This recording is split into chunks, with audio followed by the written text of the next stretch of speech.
కమలములు నీట బాసిన కమలాప్తుని రశ్మి సోకి కమలిన వంగిన్ తమ తమ నెలవులు తప్పిన తమ మిత్రుల శత్రులు ఒకటో సత్యము సుమతి అని 350 సంవత్సరాల క్రితమే సుమశతకారుడు వదని చెప్పాడు.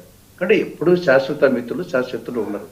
కాబట్టి మనము పాకిస్తాన్ను పర్మనెంట్గా మన శత్రుత్వ దేశంగా భావించాల్సిన అవసరంలా, బంగ్లాదేశ్ను భావించిన మన జాగ్రత్తలో మనం ఉండాలి.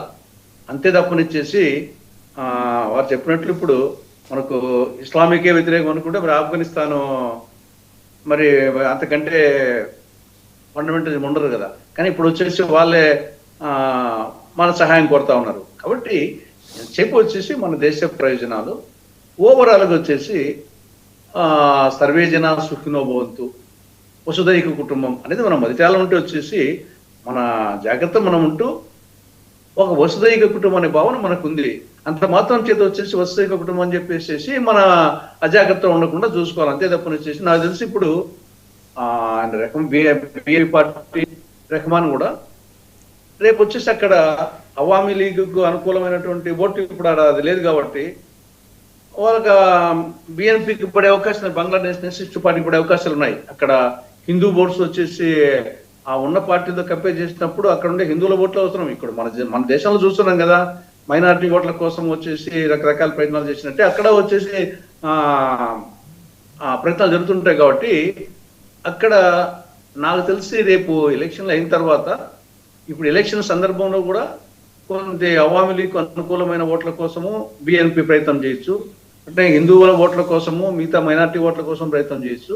బట్ వన్స్ అధికారంలోకి వచ్చిన తర్వాత న్యాచురల్గా వచ్చేసి వాళ్ళ పొజిషన్ కాపాడుకునే దానికోసము అప్పుడున్న పరిస్థితులు బట్టి చేస్తారు తప్పనిచ్చేసి పూర్తిగా వచ్చేసి బిఎన్పి రకమైన వచ్చేసి యాంటీ ఇండియా స్టాండ్ తీసుకుంటారు అనే కోణంలో నేను ఆలోచించడం లేదు.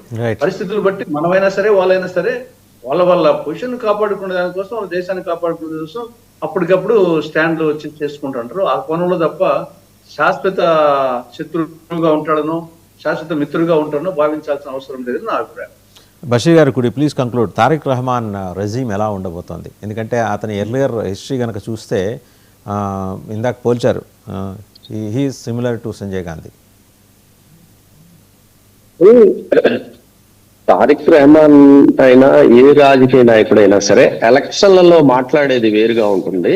ఎలక్షన్లలో ఎలక్ట్ అయ్యి ప్రభుత్వాన్ని నిర్మించిన తర్వాత ఒక ప్రభుత్వాది నేతగా పనిచేసే విధానం కానివ్వండి, మాట్లాడే పరిస్థితి కానివ్వండి వేరుగా ఉంటుంది. తులసిరెడ్డి గారు చెప్పిన ప్రకారంగా ఈ తారిక్ రహమాన్ ఏకపక్షంగా భారతదేశానికి పూర్తి వ్యతిరేక సరళిని తీసుకుని వ్యతిరేకంగా పనిచేసే పరిస్థితి ఉండకపోవచ్చు అని చెప్పేసి నేను భావిస్తున్నాను. ఎందుకంటే పొద్దున్న లేచిన దగ్గర నుంచి భారతదేశం మీద బంగ్లాదేశ్ ఆధారపడాల్సిందే. బంగ్లాదేశ్ ఆవిర్భావానికి కూడా కారణం భారతదేశమే కాబట్టి భారతదేశం మీద వాళ్ళు ఆధారపడి ఉండాల్సి వస్తుంది. కాబట్టి వాళ్ళు తప్పనిసరిగా భారతదేశం పట్ల ఒక పాజిటివ్ గానే ఆలోచిస్తారని చెప్పేసి భావిస్తున్నాను. సబ్జెక్ట్ టు అమెరికాకి సంబంధించిన ఇన్వాల్వ్మెంట్.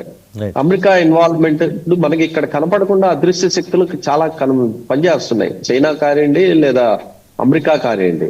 ఈ రెండు శక్తుల వల్లనే ఈ బంగ్లాదేశ్ లో ఈ అస్థిరత్వం ఏర్పడడం కానివ్వండి, భారతదేశ వ్యతిరేక ఈ వైఖరి తీసుకోవడం కానివ్వండి జరిగిందని భావిస్తున్నాను. రానున్న రోజుల్లో ఆ భారతదేశ వ్యతిరేక ఈ వైఖరి ఇది మార్చుకుని భారతదేశంతో వాళ్ళు స్నేహహస్తాన్ని చాచి వారి దేశాన్ని వాళ్ళు బాగు చేసుకుంటారని చెప్పేసి నేను భావిస్తున్నాను. Right, thank you doctor Bashir Ahmad గారు, అలాగే అంబాసిడర్ డాక్టర్ వినోద్ గారు అండ్ డాక్టర్ తులసిరెడ్డి గారు, అందరికీ ధన్యవాదాలు. రవికిరణ్ గారికి కూడా. సో చూసాం కదా, ఓవరాల్గా ఏంటంటే ఈ విదేశాంగ శాఖ మంత్రి చేసిన హెచ్చరిక, ఆ హెచ్చరిక and at the same time defence minister Rajnath Singh గారు కూడా టెర్రరిజం రూపం మార్చుకుంటుంది. కానీ some indications are there from west, అంటే మనకి పాకిస్తాన్ నుంచి ఇండికేషన్స్ ఏవో ఉన్నాయి, సంకేతాలు ఉన్నాయి. మనం అప్రమత్తం కావాల్సిన సందర్భాన్ని వారిద్దరు కూడా గుర్తు చేశారు.